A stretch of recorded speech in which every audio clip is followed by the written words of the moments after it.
নমস্কার, বাংলা বলছি চ্যানেলে আপনাদের স্বাগত। আমি বিপ্লব। বীরভূমের বিজেপি প্রার্থী দেবাশিস ধরের মনোনয়ন বাতিল করা হয়েছে। গত শুক্রবারই তার মনোনয়ন বাতিল হয়েছে। নো ডিউজ সার্টিফিকেট না থাকার কারণেই তার মনোনয়ন বাতিল করা হয়েছে বলে জেলা শাসকের তরফে জানানো হয়েছে। এখন তারপরই তড়িঘড়ি সেখানে প্রার্থী করা হয়েছে বিজেপির সাংগঠনিক জেলা সভাপতি দেবতনু ভট্টাচার্যকে। তিনি মনোনয়ন জমা দিয়েছেন। ঠিক গত শুক্রবার যখন এই মনোনয়ন বাতিল করা হয়, ঠিক তার আগের দিন বৃহস্পতিবার তড়িঘড়ি করে মনোনয়ন জমা দেন দেবতনু ভট্টাচার্য। এখন প্রশ্ন হলো যে এই দেবতনু ভট্টাচার্য মনোনয়ন জমা দিয়েছেন, এখন 15 দিন প্রায় দেবাশিস ধর তিনি প্রচার করেছেন। তারপরে আবার একজন নতুন প্রার্থী, নির্বাচনের দিন মাত্র আর কয়েকটা দিন, 13 মে নির্বাচন। তার আগে 11 তারিখে নির্বাচনের যে প্রচার পর্ব শেষ, অর্থাৎ এদিকে 11 আর এদিকে আজ 28 তারিখ। আমরা যখন এই প্রতিবেদন করছি তা 28 তারিখ, 29, 30 অর্থাৎ 13-14 দিন হয়তো খুব বেশি হলে প্রচারের সময় পাবেন দেবতনু ভট্টাচার্য। কিন্তু ইতিমধ্যে দেবতনু ভট্টাচার্য বলেছেন যে কলাগাছ দাঁড় করালেও বীরভূমে এবারে লোকসভা আসন জয় করবে বিজেপি। এখন এই নিয়ে প্রচুর প্রশ্ন বিজেপির অন্দরে রয়েছে। যে সমস্ত কর্মীরা অতি উৎসাহে দেবাশিস ধরের হয়ে প্রচারে নেমেছিলেন, তারা কিছুটা মুষড়ে পড়েছেন। আবার প্রার্থী বদল, আবার মানুষকে প্রার্থী চেনানো। আমরা যদি দেখি 2019 সালের নির্বাচনে ঠিক এরকমই ঘটনা ঘটেছিল রানাঘাট লোকসভা কেন্দ্রে। সেখানে তৎকালীন জেলা সভাপতি ছিলেন জগন্নাথ সরকার। সেখানে 2019 সালে প্রার্থী করা হয়েছিল মুকুটমণি অধিকারীকে।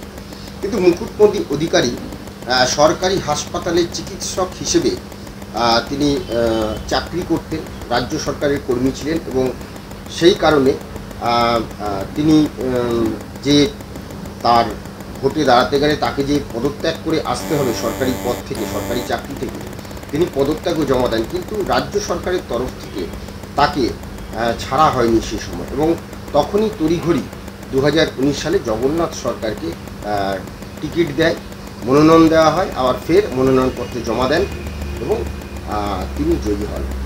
কিন্তু সেই 2019 সালের যে রানাঘাটে যে ঘটনা ঘটেছিল, সেই ঘটনা এবার বীরভূম লোকসভা কেন্দ্রে ঘটতে চলেছে। কারণ বীরভূম লোকসভা কেন্দ্রে যিনি প্রার্থী হয়েছেন দেবতনু ভট্টাচার্য, তিনিও সেখানকার সাংগঠনিক জেলার সভাপতি। এই জায়গাটা থেকে তিনি কি পারবেন সেই রানাঘাটের মিরাকেল এবার 2024-এ এই বীরভূম লোকসভা কেন্দ্রে ঘটাতে? নজর এখন সেদিকেই থাকবে। কিন্তু প্রশ্ন হলো যে বিজেপির অন্দরে প্রশ্ন যে এই যে দেবতনু ভট্টাচার্য, তাকে প্রার্থী করা হলো তড়িঘড়ি করে। আরও অনেকেই তো প্রার্থী হিসেবে দেবাশিস ধর ছাড়া আরও অনেকেই ছিলেন। দেবাশিস ধর নো ডিউজ সার্টিফিকেট না থাকার কারণেই তার মনোনয়ন বাতিল করা হয়েছে বলে জেলা শাসকের তরফে জানানো হয়েছে। তাই নিয়ে তিনি মামলা করবেন। সে মামলায় কী হবে তো পরের বিষয়। কিন্তু এই যে বীরভূম লোকসভা কেন্দ্রে যে মনোনয়ন বাতিল হলো, সেই কারণে সেখানকার যারা কর্মী, যারা সমর্থক, তারা কিছুটা মুষড়ে পড়েছেন। তাদেরও বক্তব্য যে সমস্ত দিক বিচার না করে কেন এরকম একজনকে প্রার্থী করা হলো, তড়িঘড়ি করে প্রার্থী করা হলো, তার সমস্ত কাগজপত্র না দেখে। সেটা যেমন একদিকে, অন্যদিকে বেশ কিছুদিন অপেক্ষা করা হয়েছিল এই দেবাশিস ধরের জন্য। কারণ তিনি পদত্যাগ করেছিলেন সরকারি চাকরি থেকে। তারপরে তার সমস্ত কিছু কাগজপত্র আসার পরেই তাকে প্রার্থী হিসেবে ঘোষণা করা হয়। কিন্তু সেখানে যে নো ডিউজ সার্টিফিকেট রাজ্য সরকারের তরফে, অর্থাৎ জল, বিদ্যুৎ এবং বাড়ি ভাড়া, এইসব যে তার কোনো বাকি নেই, একটা রাজ্য সরকারের তরফে সেই নো ডিউজ সার্টিফিকেট দেওয়া হয়, সেই সার্টিফিকেট তার কাছে নাকি নেই বা তিনি পাননি। সেই কারণে তার প্রার্থীপদ বাতিল হয়েছে। কিন্তু গেরুয়া শিবিরের তরফে আশাবাদী যে এই আসন এবারে তারা জয়লাভ করবে। কারণ কলাগাছ দাঁড় করালেও এই আসন তাদের। কারণ একটা বড় ফ্যাক্টর হচ্ছে যে শতাব্দী রায় 2009 থেকে এই কেন্দ্রে তিনবার প্রার্থী হয়েছেন এবং 3বারই তিনি জয়ী হয়েছেন, অর্থাৎ হ্যাট্রিক তার হয়ে গেছে। এবারে তিনি 4র্থবারের মতো প্রার্থী।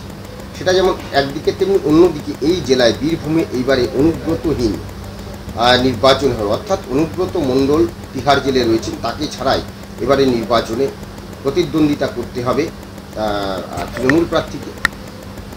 যেভাবে অনুব্রত মণ্ডল ভোটটা করাতেন, এবার কি সেভাবে ভোট করাবেন তাই নিয়ে আশাবাদী ছিল বিজেপি। কিন্তু ওই যে প্রার্থীপদ বাতিলের পরে তাদের কোথাও যেন একটুখানি যে আত্মবিশ্বাস, সে আত্মবিশ্বাসের চির খেয়ে গেছে। দেবাশিস ধর এর মনোনয়ন বাতিল হওয়ার পরে দেবতনু ভট্টাচার্য, যিনি বিজেপির সংগঠন গোছানোর দায়িত্বে রয়েছেন, তিনি এবার প্রচারে নেমেছেন মোহাম্মদ বাজার থেকে। শনিবারই তিনি মোহাম্মদ বাজার থেকে প্রচারে নেমেছেন। দেবতনু ভট্টাচার্য বলছেন যে মানুষের মধ্যে একটা স্বতঃস্ফূর্ততা আছে এবং তাদের শরীরী ভাষা দেখলেই মানুষের বোঝা যায় তারা বিজেপিকে ভোট দেওয়ার জন্য মুখিয়ে আছে। 2014 সালে এই কেন্দ্র থেকে শতাব্দী রায়ের বিরুদ্ধে বিজেপি প্রার্থী করেছিল জয় বন্দ্যোপাধ্যায়। পরের বার 2014 সালে এবং 2019 সালে এই কেন্দ্র থেকে দুধ কুমার মণ্ডলকে প্রার্থী করেছিল গেরুয়া শিবির। গতবার প্রায় এই দুধ কুমার মণ্ডল শতাব্দী রায়ের কাছে 1 লাখের কাছাকাছি ভোটে তিনি পরাজিত হন। আর বিধানসভা ভোটে দুবরাজপুর বাদ দিলে সবকটি বাকি 6টি আসনই তৃণমূল কংগ্রেসের দখলে। তো এই অবস্থায় বিজেপি কি পারবে অনুব্রতহীন জেলায়, অনুব্রতর যে গড় বীরভূম, সেই বীরভূম আসনটি পুনরুদ্ধার করতে? তার মধ্যে দেবতনু ভট্টাচার্যকে প্রার্থী এবং তার আগে দেবাশিস ধর 15 দিন প্রচার করেছেন, আর মাত্র হাতে 12-13 দিন প্রচার করার সময় পাবেন দেবতনু ভট্টাচার্য। মানুষের কাছে প্রার্থীকে পরিচয় করাতেই তো সময় চলে যাবে, বিজেপির কর্মী সমর্থকদের এটাই বক্তব্য। কিন্তু দেবতনু ভট্টাচার্য কিছুক্ষণ আগে আমি যেটা বলছিলাম, তিনি বলছেন যে ভারতীয় জনতা পার্টি সংগঠন নির্ভর দল, তাই একটা কলা গাছ দরকার হলেও বিজেপির সমর্থকরা বিজেপিকেই ভোট দেবেন। বিজেপি নেতৃত্বের কথা, এই কেন্দ্রে দীর্ঘদিন ধরে সংগঠন মজবুত করার কাজ করছে স্থানীয় নেতৃত্বরা, তার উপর ভিত্তি করেই দল এগোবে। এখন প্রশ্ন, 2019-এ যে মিরাকলে ঘটনা ঘটেছিল রানাঘাট কেন্দ্রে, জগন্নাথ সরকার ঠিক একই ঘটনার পুনরাবৃত্তি 2024 সালে কি ঘটবে বীরভূম লোকসভা কেন্দ্রে? নজর এখন সেদিকেই। কিন্তু 2019-এর যে নির্বাচন হয়েছিল রানাঘাট কেন্দ্রে, সেখানে কিন্তু মতুয়াদের একটা বড় অংশের ভোট তারা পেয়েছিলেন বিজেপি সেই সময়। সেইখানে বিজেপির বড় ফ্যাক্টর ছিল মতুয়া ভোট, এবং সেই কারণেই মুকুটমণি অধিকারীকে প্রথম প্রার্থী ঘোষণা করা হলেও মনোনয়ন জমা দিলেও পরে সে মনোনয়ন বাতিলের আগেই জগন্নাথ সরকারকে তড়িঘড়ি প্রার্থী করা হয়েছিল এবং জগন্নাথ সরকার জয়ী হয়। এখানেও প্রায় একই রকম ঘটনা ঘটল। এখন দেখার যে এখানে তো সংখ্যালঘু ভোট একটা বড় অংশ, সংখ্যালঘুদের একটা বড় অংশ তৃণমূলের কাছে যাবে বলেই আশা রাজনৈতিক মহলে। সেইখান থেকে দাঁড়িয়ে এখানে তো আর মতুয়া ভোট ফ্যাক্টর নয়, এখানে সংখ্যালঘু ভোট আছে এবং অন্যান্য ভোটও আছে।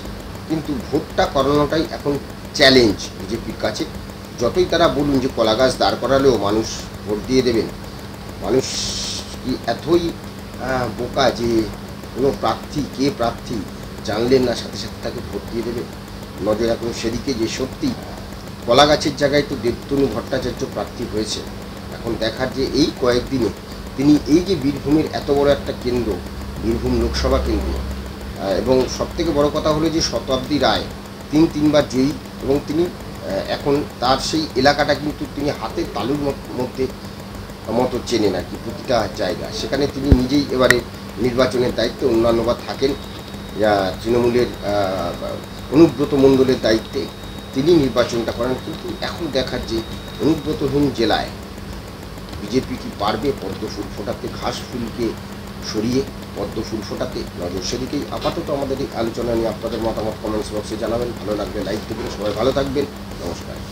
বাংলা বলছি চ্যানেলটি সাবস্ক্রাইব করুন এবং সমস্ত অনুষ্ঠানের আপডেট পেতে বেল আইকনটি অন করুন।